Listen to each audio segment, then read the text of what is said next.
आगे लागल ह कौ भीड़ बेसम्हार गे छौड़ी कैसे टोप गियर लगाइयो। आगे लागल ह कौ भीड़ बेसम्हार गे छौड़ी कैसे टोप गियर लगाइयो। आगे धक्का धक्का करा हो करे जावागे कैसे तेज गाड़ी चलाइयो। आगे धक्का धक्का करा हो करे जावागे कैसे तेज गाड़ी चलाइयो। कैसे तेज गाड़ी चलाइयो।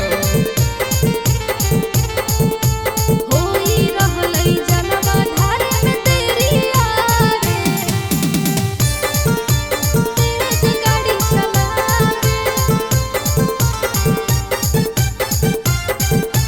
तेज गाड़ी चलावे।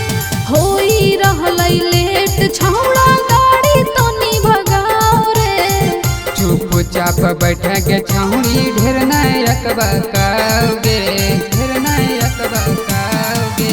होई रहलै लेट छौड़ा गाड़ी तनी भगाओ रे। चुपचाप बैठे के छौड़ी ढेर नायक बकाओगे। बांधी के तो माथा में पगड़िया रे एस्लेटर के दबाव रे। बांधी के तो माथा में पगड़िया रे एस्लेटर के दबाव रे। होई रहलै जलवा धारे में तेरी यारे गाड़ी तेज तनी चलावे। धक्का धक्का करा हो करे जावागे कैसे तेज गाड़ी चलाइयो। तेज गाड़ी चलाइयो। होई रहलै जनवा धारे में तेरी यारे तेज गाड़ी चलावे तेज गाड़ी चलावे। लेट से चढ़बै जलवा बाबा जैते रूस रे। भंगिया के गोला दी हाँ बाबा हाथुन खुश गे बाबा हाथुन खुश गे।